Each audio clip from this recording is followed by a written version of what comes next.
Magandang umaga po, magandang tanghali po, magandang gabi po, kabayan kung saan man kayong sulok ng mundo. Muli po ito si Kuya Puli.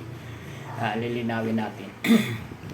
Mga kababayan, tatalakayin natin yan. Ito na sabi impeachment yan na diyan sa atin na tanggapan ng Senado, na kung saan alam naman po natin at alam ng sambayan ng Pilipino at ng bayan na itong nasabing impeachment ay sinagawa ng Quadcom ng Kongreso, at kaya na kung saan katapos ng mga nasabing pagdinig ng Kongreso, nagkaroon sila ng pinahal ng impeachment, nagkaroon ng impeachment ng ating Pangulong na si Sara Duterte.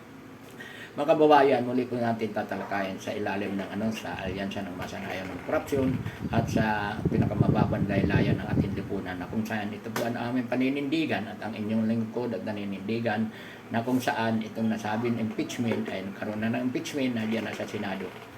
Ngayon po ay nakakapagtaka at kami ay nagdududa kung bakit itong ating kasalukuyan Senado ay para ba itong nasabing impeachment, para nila ay gusto nilang gutay-gutayin, gusto nilang pagpasapasahan parang bula, na kung saan alam po natin ito umabot ng mahigit mag-aapat na buwan itong nasabi nasa tanggapan ng impeachment, nasa tanggapan ng at Senado itong nasabi impeachment laban kay sa pangalawang Pangulo.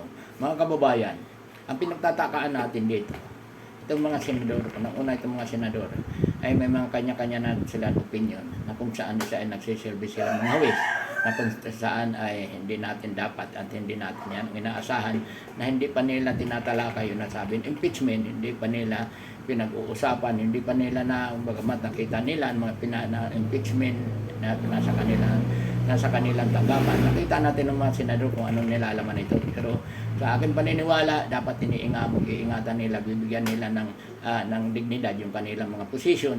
Ano man partido o political party sila, ay alam natin na politika ito ng impeachment. Pero hindi natin, hindi may tatanggi na ito impeachment ay pag-uusapan din ang merito ng kasong ito. Kung mayroon ma-approve, mayroon talagang nagawa na kasalanan, o mayroon nagawa na labag ito na ating pangalawang Pangulo, kaya nagkaroon siya ng impeachment. Ngayon, ang ibig natin sabihin, itong mga senador dapat, ang kanilang ginagawa sa loob ng 4 na buwan, tinalakay na dapat nila at isinagawa kaagad yung nasabing impeachment. Sapagkat malinaw naman dito sa ating saligang batas na pag nadyan sa kanila, kailangan ang kagyat, madalian ang pagnasabi ng impeachment. Ngayon, dahil sa marami sila naging rason o katuwiran, pwede na natin tanggapin na kung saan iba-ibang araw ito na schedule at ang nasabing impeachment ay ito sa di umano, hindi natin alam kung anong mangyayari nito sa June 11. Mga kababayan, ano ibig natin sabihin? Ito dapat mga senador, hindi dapat sila nagbibigay ng komentaryo pabor o kontra dito sa nasabi impeachment. Sabagkat gaya ng sinasabi natin, sila po ay nagsisilbing mga huwis. Ngayon, ano po ang nakikita natin? Kaya mga kababayan, yung taong bayan, para nagdududa na hindi natin maalis yung taong bayan at ang bayan kikilos. At kung hindi nga ako nagkakamali, may mga pagkilos simula sa araw na ito hanggang bukas, hanggang sa nasabi na impeachment. Ngayon makikita natin na lahat ang bayan at ang ilan mga profesional at ilan mga magagaling na abogado sa iba-ibang universidad ay kumikilos na rin yung tinatawag natin yung civil society, yung sambayan ng Pilipino, na kung saan dito ay naniniwala tayo na ito man ay pro-administration o sabihin natin na pro-BBM o pro-anti-BBM o pro-Sara or anti-Sara, ang bayan nakamasid dito, na kung saan ang hinihingi ng taong bayan, patunayan at makita ng taong bayan kung talaga may itong mga sinampan impeachment laban dito kay at sa pangalawang mayroon ba tinatawag probable cause kung tawagin, mayroon bang batayan o basihan para ma-impeachment, para mahatulan siya ng impeachment.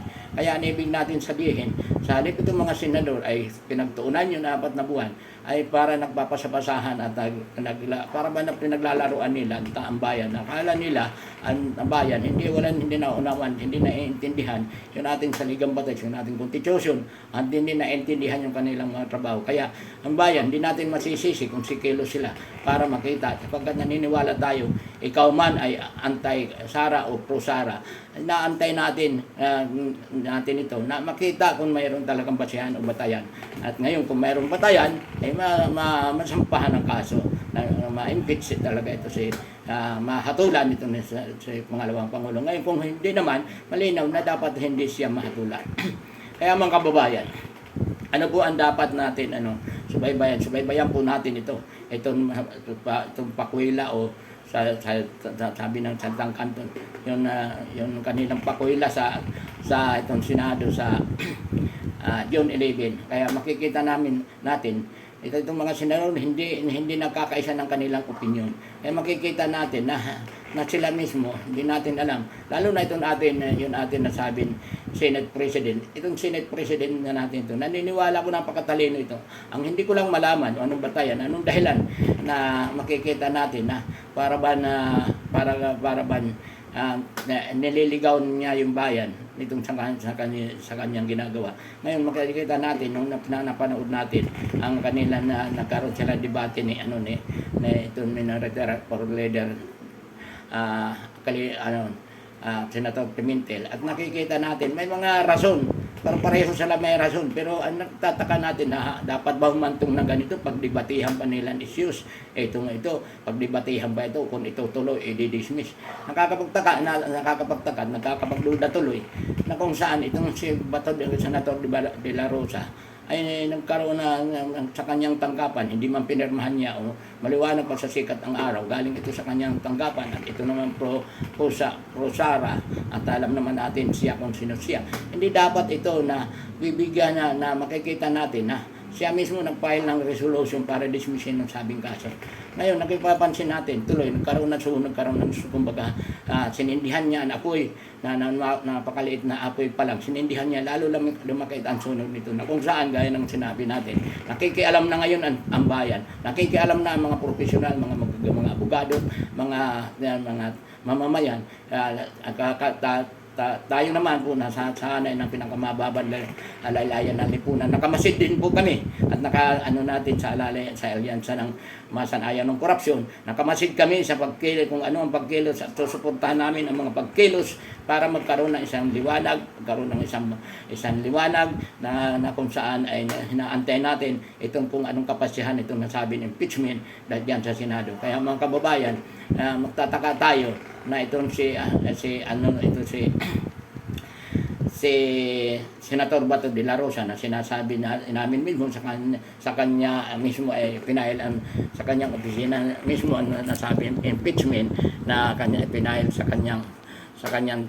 kanyang tanggapan. Kaya makikita natin na ang motibo niya talagang harangin, hindi huwag pagbigyan itong nasabing impeachment, hindi mahatulan o hindi mahatulan o maakwit itong si Sara Duterte, sapagkat ang kanyang gaya natin ang sinasabi natin, hindi ho tungkulin ng senador sa kanya dito sa ilalim ng constitution sa impeachment. Nagawin niya ito sapagkat siya, alam natin ang bawat senador na kanya-kanya ng opinion, dapat sa kanila sinasantabi nila muna ito, bigyan nilang pagkakataon itong nasabi impeachment, ilinaw nila sa bayan kung ito nga si Sara Duterte ay meron tinatawag pagkakasalanan kung siya ay dapat mahatulan o hindi. Kaya mga kababayan, gaya ng sinasabi natin, itong issues na ito dapat nakabantay tayo. Makikita naman natin para nagbigay tuloy ito ng wake up ng ating paggising ng sambayan ng Pilipino. Kung matatandaan po natin, nagkaroon po tayo ng IDSA 1, IDSA 2, pero ang IDSA 3 nabigo tayo. Pero baka mamaya inaantay natin at tayo naman, hindi ko sinasabi sa akin opinion, huwag natin antayin na magkaroon ng tunay na IDSA 3. Itong mga senador na ito ay isigaw ng bayan, umalis kayo dyan kasi ang pera at ang ginagasto dyan, alam mo, para sabihin ko sa inyo, itong nasabing impeachment, yung pera ng bayan na ginagasto na nila ito, ibig sabihin naghanda na sila ng mga damit, naghanda na sila lahat, etc.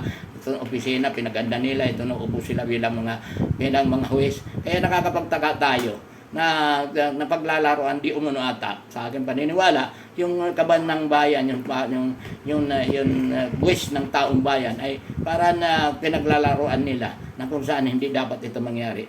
Kaya mga kababayan, kaya sinasabi po natin ito na ang inyong lingkod, nakamasid po kami dahil sa anay ng pinakamababang dalilayan ng dating lipunan, yung alyansa ng masanayan ng korupsyon. Meron kami paninindigan na dapat magkaisa po tayo, magkaisa tayo, magmasid tayo kung ano magiging action nila sa June 11 sapagkat ang katotohanan gaya ng sinasabi natin. May mga kumikilos na ngayon sa anay, mapapansin po natin na ang bayan at ang ilang mga magagaling na luminaries o mga abogado sa mga universidad. Nagkakaisa sila yung mga civil society, lahat ng sabihin na natin, lahat ng hanay ng ating lipunan. Nagkakaisa sila na dinggin na ito dahil yan naman ang napapalod sa ating constitution, sa ating saligang batas, sa impeachment. Dinggin na ito para malaman at malinis kung ito si Sara Duterte walang kasalanan, malinis ang kanyang pangalan at ito naman kung may kasalanan, matulan. Kaya mga kababayan, ito po muli si Kuya Puli. Mag-subscribe po tayo, mag-share kayo, comment kayo dito kung gusto nito. Kaya mga kababayan, magandang umaga po, magandang hapon po, magandang gabi po sa lahat, sa anumang kayo sulok ng mundo. Mabuhay po tayo. God bless at all.